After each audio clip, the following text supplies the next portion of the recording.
오늘 같이 나눌 하나님의 말씀은요, 우리 사도행전 18장 5절에서 17절까지 말씀 가지고 말씀을 나누겠습니다.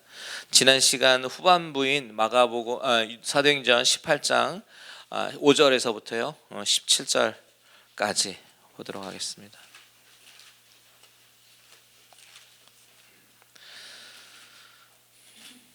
자, 사도행전 18장 우리 5절에서부터 저와 여러분 한 절씩 교독합니다. 제가 먼저 읽겠습니다. 실라와 디모데가 마게도냐로부터 내려오매 바울이 하나님의 말씀에 붙잡혀 유대인들에게 예수는 그리스도라 밝히 증언하니 그들이 대적하여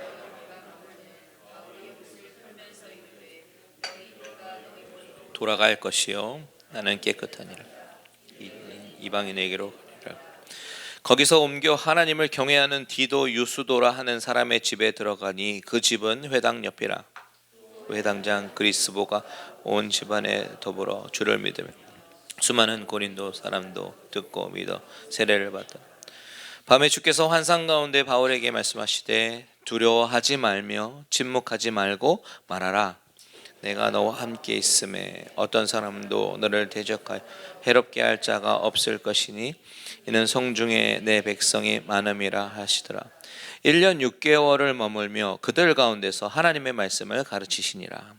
갈리오가 아가야 총독되었을 때에 유대인이 일제히 일어나 바울을 대적하여 법정으로 데리고 가서 말하되 이 사람이 율법을 어기면서 하나님을 경외하라고 사람들을 권한다 하거늘 바울이 입을 열고자 할 때에 갈리오가 유대인들에게 이르되 너희 유대인들아 만일 이것이 무슨 부정한 일이나 불량한 행동이었으면 내가 너희 말을 들어주는 것이 옳거니와 만일 문제가 언어와 명칭과 너희 법에 관한 것이면 너희가 스스로 처리하라. 나는 이런 일에 재판장 되기를 원하지 아니하노라 하고 그들을 법정에서 쫓아내니 같이 있습니다. 모든 사람이 회당장 소수된 애를 잡아 법정 앞에서 때리되 갈리오가 이 일을 상관하지 아니하니라. 아멘. 잠시 기도합니다. 하나님, 이 시간에 우리 심령을 열어주시옵소서. 영의 귀를 열어주시고 하나님 말씀 들리게 하여 주시옵소서.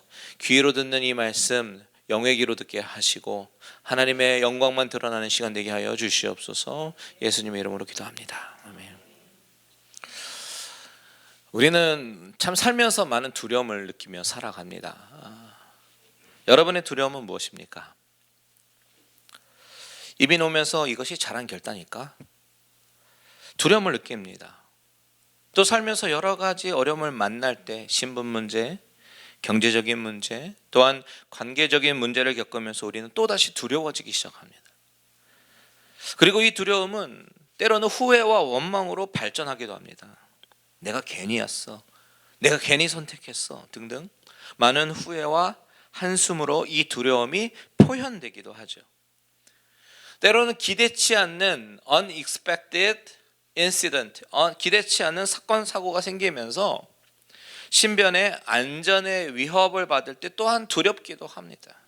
바울도 마찬가지였습니다.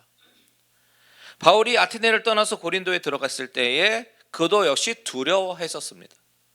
그냥 아무 생각 없이 들어간 것이 아니라 뭔가 모를 두려움에 쌓여 있었어요. 바울이 고린도에 있었을 때 두려워했다라는 것을 어떻게 하냐면 그가 고린도전서에 쓴 편지에 이렇게 기록합니다. 고린도전서 2장 3절 보십시오. 고린도전서 2장 3절 시작. 내가 너희 가운데 거할 때 약하고 두려워하고 심히 떨어노라. 바울은 솔직하게 고백합니다. 나는 그때 솔직히 두려웠고 마음이 약해져 있었고 떨고 있었다라고요. 그 두려움은 무엇이겠습니까? 이 두려움은 첫 번째로 복음의 볼모지에서 거룩한 복음을 전할 그 부담감에서 오는 그 거룩한 부담감이었을 것입니다. 그런데 그것이 다가 아니었어요. 사도행전은 말해주기를 바울이 처한 상황을 묘사하면서 바울이 처음에 고린도에 도착했을 때에 어떤 상황이었습니까? 아테네에서 막 사역을 마치고 홀홀 단신으로 혼자서 고린도에 도착했었어야 하는 그런 상황이었었죠. 힘들었고 지쳐있는 그런 상황이었습니다. 아테네에서 온갖 우상들을 바라보면서 마음속에 분노가 일어났었고 그 분노 때문에 아레오바고에서 연설한 이후에 지칠 대로 지쳐 있었습니다. 그리고 또 그곳에 변변한 교회 하나 세우지도 못했습니다. 보통 바울이 가는 곳에는 교회가 세워졌는데 아테네에서는 변변한 교회가 세워지지 않았어요. 그러니까 실패감이 그를 사로잡았을 수도 있습니다. 지금 바울의 곁에는 동역자도 없습니다. 재정적인 문제도 있습니다. 먹고 살아야 되는 그런 문제가 생겼던 것이죠.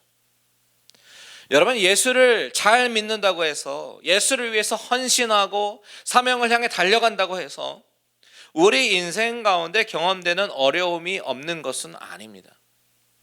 똑같이 재정적인 어려움과 싸워야 하고, 두려움과 싸워야 하고, 외로움과 싸워야 합니다. 우리가 늘 기억해야 되는 것은 우리가 예수 믿는 이유가 이런 어려움과 두려움을 경험하지 않기 위해서 우리가 예수 믿는 것이 아님을 반드시 기억해야 합니다. 오히려 핍박을 당하고 고난을 당할 수가 있어요. 그런데 그런 와중에서도 우리가 예수를 믿기 때문에 경험이 될 수 있는 좋은 것 하나가 있습니다. 그게 뭐냐면 세상 사람들이 알래야 알 수도 없는 하나님의 위로하심과 하나님의 만지심이 바로 그것입니다. 바울도요, 약해져 있었고 두려워하면서 떨고 있었는데 그런 바울에게 하나님은 만지시고 위로하시기 시작하셨습니다. 하나님의 위로의 방법은 무엇이었어요? 바로 하나님이 예비하신 새로운 사람을 만나게 하시면서 그 사람들과의 만남이 하나님께서 작정하시고 예비하신 만남이라는 것을 하나씩 하나씩 알게 하시는 것, 그것이 하나님의 encouragement였습니다. 하나님께서 준비하신 바울 격려 프로젝트 넘버 1, 누구를 만나게 하셨어요? 바로 아골라와 브리스길라를 만나게 하셨죠. 아골라는 본도에서 온 크리스찬이었고 로마에서 귀족인 브리스길라를 만나서 결혼하고 신앙생활을 쭉 해오던 사람이었습니다. 그런데 하나님은 이 두 사람을 고린도에서 만나게 하셨습니다. 그들은 로마에서는 더 이상 신앙생활을 할 수가 없게 되니까 고린도로 오게 되었고, 천막 만드는 일을 하니까 그것이 연관이 돼서 바울과 만나서 동역을 하게 된 것입니다. 이들은 바울의 사역에 큰 위로가 되었고 힘이 되었던 부부였죠. 두 번째, 하나님의 위로 프로젝트 두 번째는 바로 바울의 선교 팀원들을 다시 만나게 하시고 합류하게 하시는 것이었습니다. 5절 보시면 실라와 디모데가 마게도냐로부터 내려오매 바울이 하나님의 말씀에 붙잡혀 유대인들에게는 예수는 그리스도라 밝히 증언하니. 자, 실라와 디모데가 헤어졌다가 다시 합류하게 됐는데 그들이 가져온 소식이 있었어요. 그것은 뭐냐면 데살로니가 사람들이 믿음으로 뿌리가 잘 내려져서 환난 가운데서도 성령의 기쁨으로 신앙생활을 하고 주님을 본받는 자가 되고 그 믿음이 마게도냐와 아가야 지역에 있는 사람들에게 믿음의 본이 되었다라는 그 기쁜 소식을 갖고 온 것입니다. 그러니 바울이 얼마나 기뻤겠습니까? 나의 사역이 밑빠진 독에 물 붓는 심령으로 그저 허공에다가 외치는 것인 줄 알았는데 그게 아니었구나. 하나님이 일하시는구나.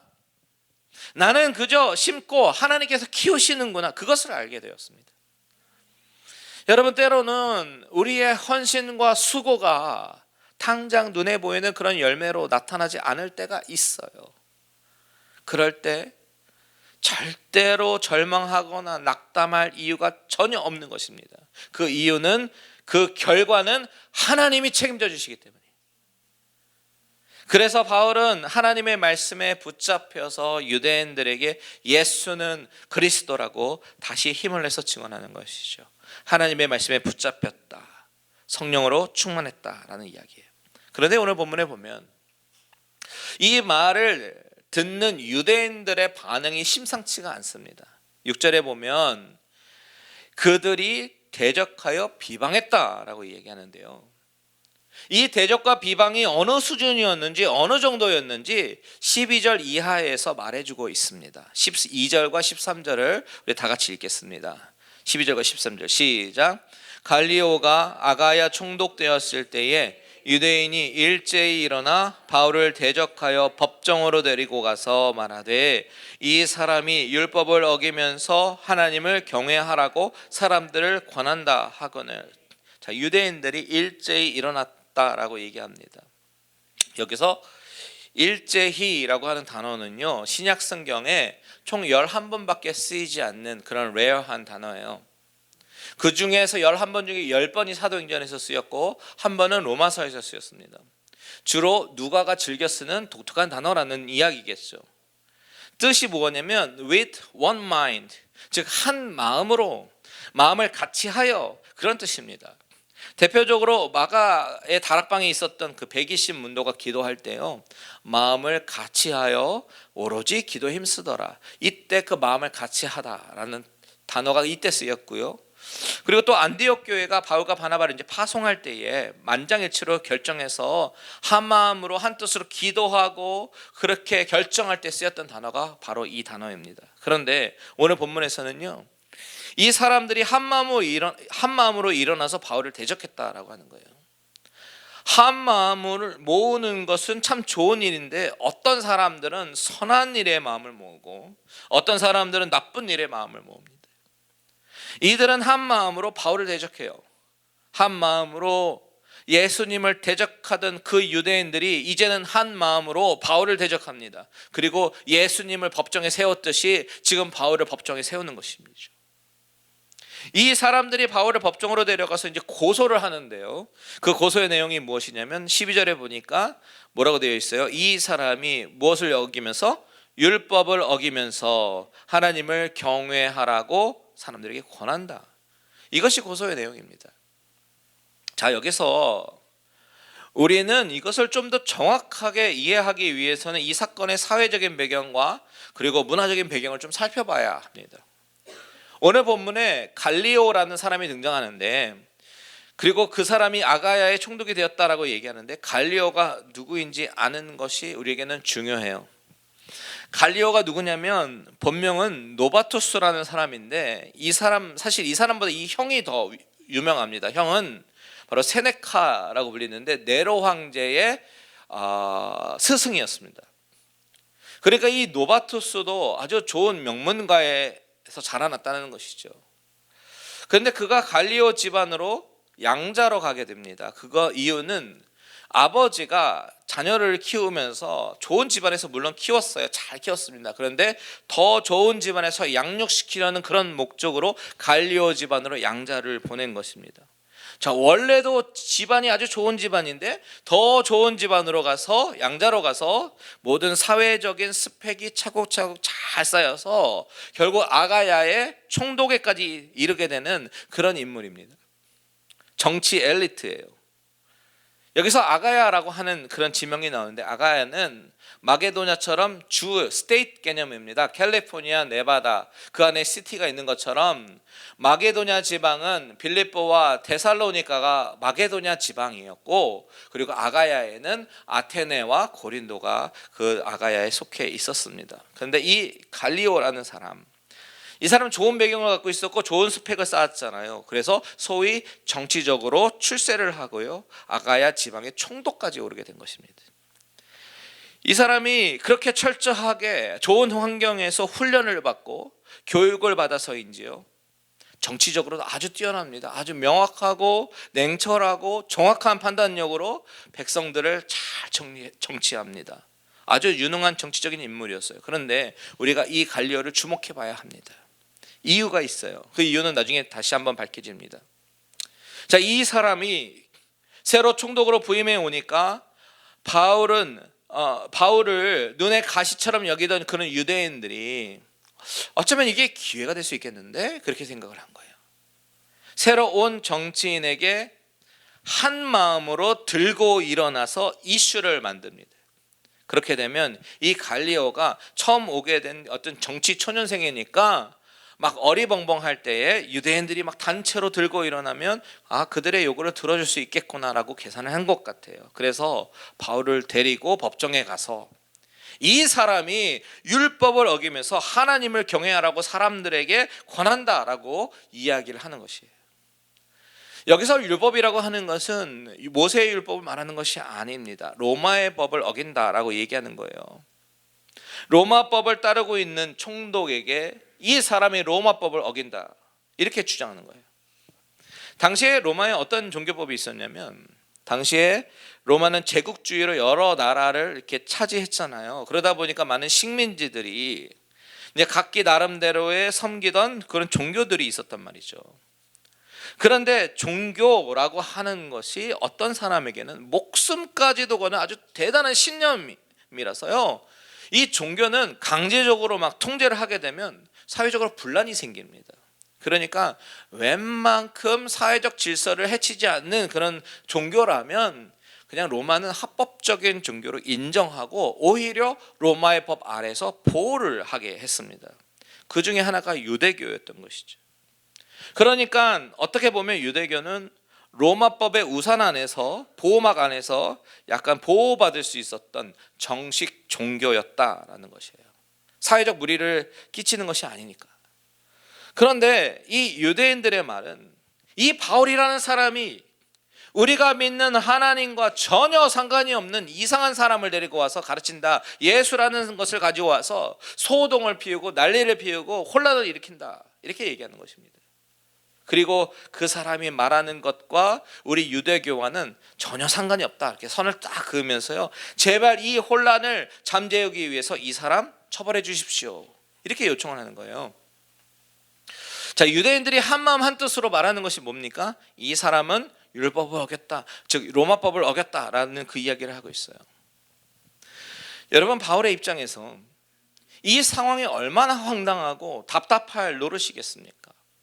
로마법을 어겼다고요? 뭘 어겼습니까? 생명의 복음을 전한 것밖에 없는데 상황이 이렇게 흘러가니까 도저히 이대로는 안 될 것 같아서 바울은 마침내 로마 시민권자의 특권 있잖아요. 답변을 하려고 일어나서 이제 답변을 하려고 준비를 하는 것입니다. 그런데 그래서 그냥 자리에서 일어났는데 근데 발언권을 얻어서 이야기하려고 하는 순간 하나님께서 어떻게 이 사건에 간섭하셔서 일하시는지 우리 14절에서 16절 같이 한번 읽겠습니다. 시작.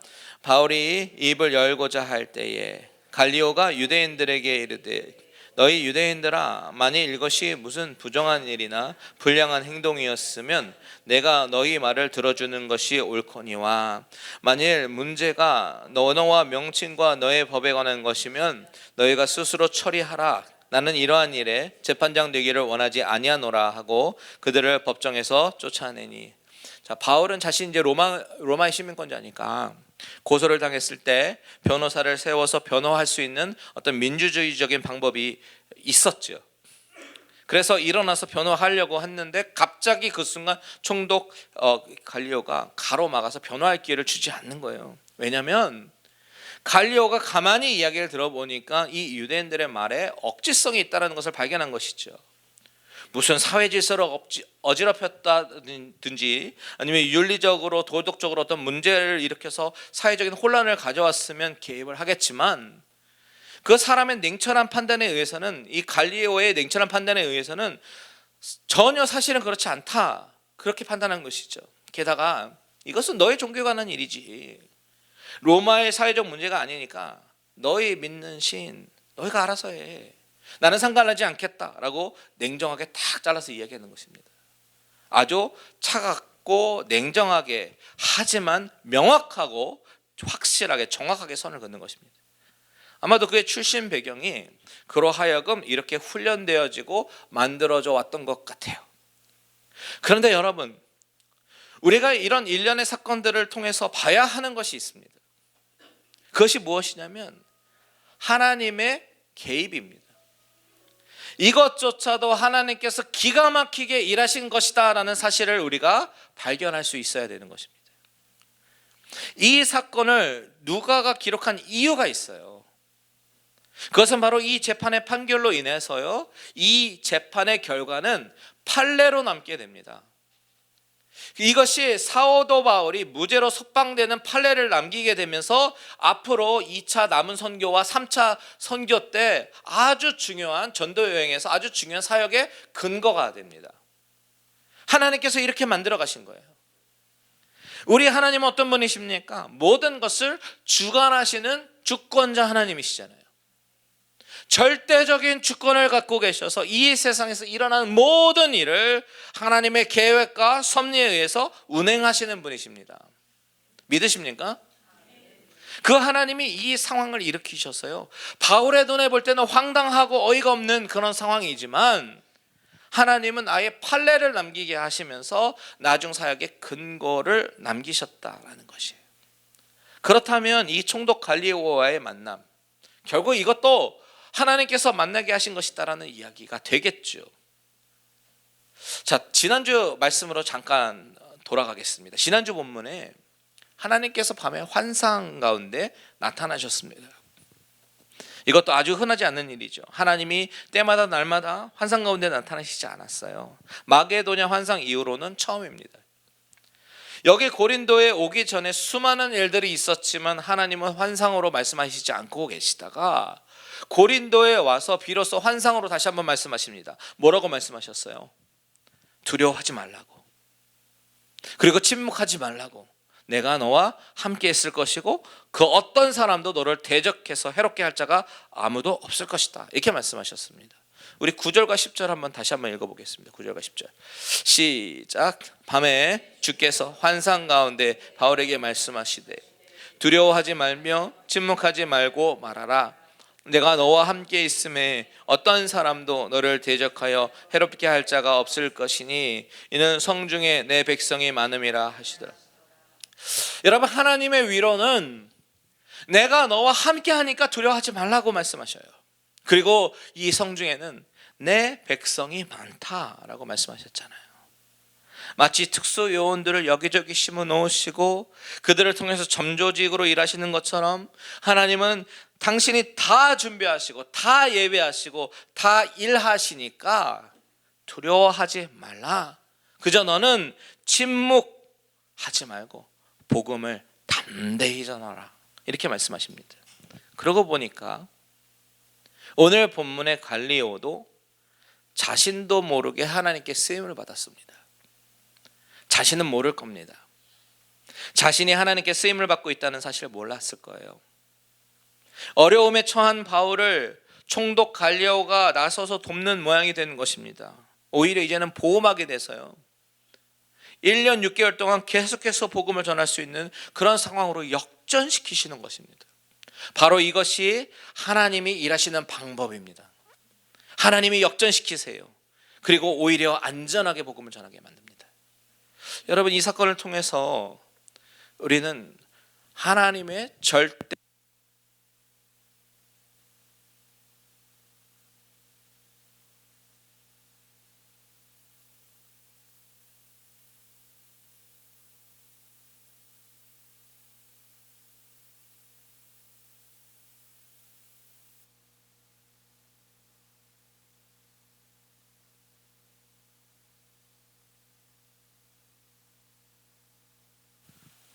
이 사건을 통해서 우리는 하나님의 절대 주권을 보아야 되는데요, 하나님은 여러 가지 방법으로 우리의 인생을 인도하십니다. 우리의 생각을 초월하고 우리가 머리 굴려서 계산하는 것과는 전혀 다른 차원의 방법으로 우리를 인도하셔요. 제가 항상 말씀드리는 거 있잖아요. 여러분, 이 자리에 있는 거 결코 우연이 아니라니까요. 다 하나님의 계획과 섭리 가운데 우리가 만나고 이 자리에서 같이 예배하는 것입니다. 다 하나님의 손 아래에 있는 일입니다. 바울이 법정으로 끌려갔을 때 너무나도 억울하고 답답하고 우라가 치밀어 오르고 하나님께서 하나님 이게 도대체 뭡니까? 따지고 싶은 그런 상황일지도 모르겠지만 하나님은 가만히 있어 하시면서 총독 갈리오를 통해서 너무나도 멋지게 역전승을 이끌어내시는 것이죠. 오히려 이제는 유대인들이 꼼짝하지 못하게 생겼습니다. 우리가 며칠 전에 포르투갈 역전승으로 이겼는데 그것보다 더 통쾌한 일이 일어나는 것입니다. 하나님의 역전승 하시면요, 나중에 사도행전 25장으로 가게 되면요, 베스도 앞에 바울이 이제 서게 되는데 담대하게 바울이 이제 말을 하게 되는데 25장 11절 한번 보십시오. 25장 11절 시작. 만일 내가 불의를 행하여 무슨 죽을 죄를 지었으면 죽기를 사양하지 아니할 것이나 만일 이 사람들이 나를 고발하는 것이 다 사실이 아니면 아무도 나를 그들에게 내줄 수 없나이다.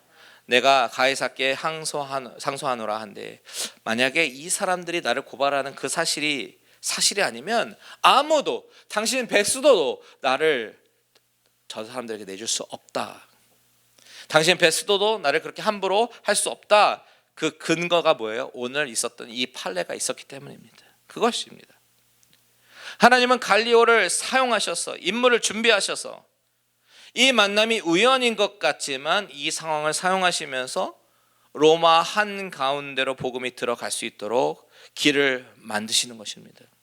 그분은 웨이메이커, 아무 길도 없는 곳에 길을 만드셔서 로마로 복음을 가게 하시는 것입니다. 그렇다고 갈리오가 바울이 전한 복음을 듣고 크리스천이 되어서 바울의 손을 들어준 것 아닙니다. 그저 냉철하게 자신의 일을 묵묵하게 한 것뿐인데 하나님은 그저 그 상황을 사용하셨다는 거죠. 17절 한번 볼까요? 오늘 본문 17절 같이 한번 읽겠습니다. 시작. 모든 사람이 회당장 소수대네를 잡아 법정 앞에서 때리되 갈리오가 이 일을 상관하지 아니하니라. 갈리오가 나는 이러한 일의 재판장이 되고 싶지는 않다 하고 그들을 다 법정에서 쫓아내니까 이 유대인들이 화가 났어요. 그래서 회당장 소수대네를 잡아서 법정 앞에서 막 때립니다. 종로에서 뺨 맞고 한강에서 화풀이 하는 그런 식인 것이죠. 여러분, 여기서 소수대네는 8절에 나오는 회당장 그리스보, 그 그리스보가 이제 그리스도인이 되었잖아요. 그래서 대신해서 유대인들이 회당장으로 새롭게 신임해서 세운 그런 것으로 보이는데요. 이 소수대네에 대한 기록을 역사적으로 찾아보면요, 성경학자 중에는 이 소수대네가 유대인들의 변호를 맡았대요. 이 유대인들의 변호를 맡아서 소송을 진행한 것으로 보는 견해가 있습니다.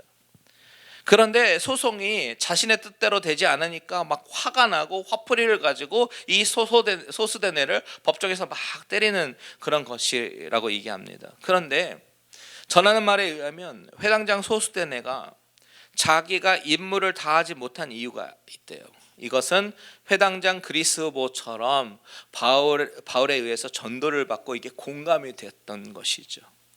그런데 이번 사건으로 유대인들이 자기를 막 때리니까 아예 이번에 이 기독교인으로 되어버렸다라는 그런 이야기가 들립니다. 그래서 이 사람도 하나님이 만나게 해주신 한 사람, 하나님께서 붙여주시고 협력자로 세우신 그 특수요원 중에 한 명이 됩니다. 하나님 나라의 특수요원. 보십시오. 고린도전서 1장 1절, 고린도전서 1장 1절 같이 있습니다. 시작.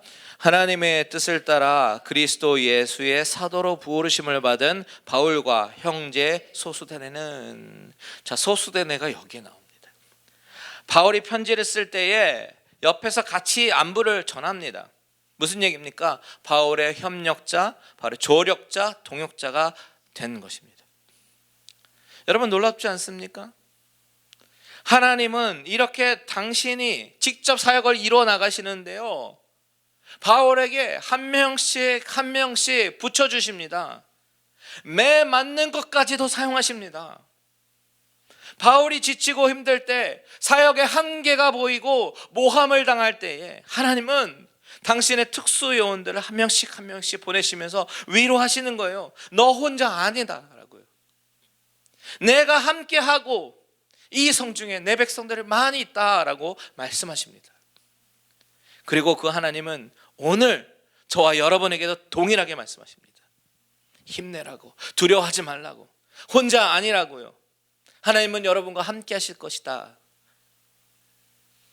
때로는 상황을 역전시키시는데 주위의 사람들 한 명씩 한 명씩 부르셔서 보내주시고 같이 합력해서 선을 이루게 하신다라고 주님은 오늘 저와 여러분에게 말씀하십니다. 다음 주 새가족 환영회가 있는데요, 그 대상자분들을 하나님이 우리 교회로 보내주신 것도 바로 그런 이유가 아닐까 싶습니다. 하나님이 하나님의 일을 당신께서 이끄시는데 우리 교회 가운데 새로운 사람들을 보내주시고 합력하며 동력하며 일을 하라라고 하신다고 저는 믿습니다. 오늘 이 자리에서 예배드리시는 모든 분들 가운데에서도 하나님의 이런 위로가 각자의 삶 가운데 경험되기를 축복합니다. 우리의 모습과 모양은 다 다르지만 같이 협력하고 동역하면서 하나님의 나라의 확장을 위해서 함께 동역하며 달려나가는 저와 여러분들 되시기를 주님의 이름으로 축원드립니다. 아멘. 우리 다 같이 찬양하고 기도할게요.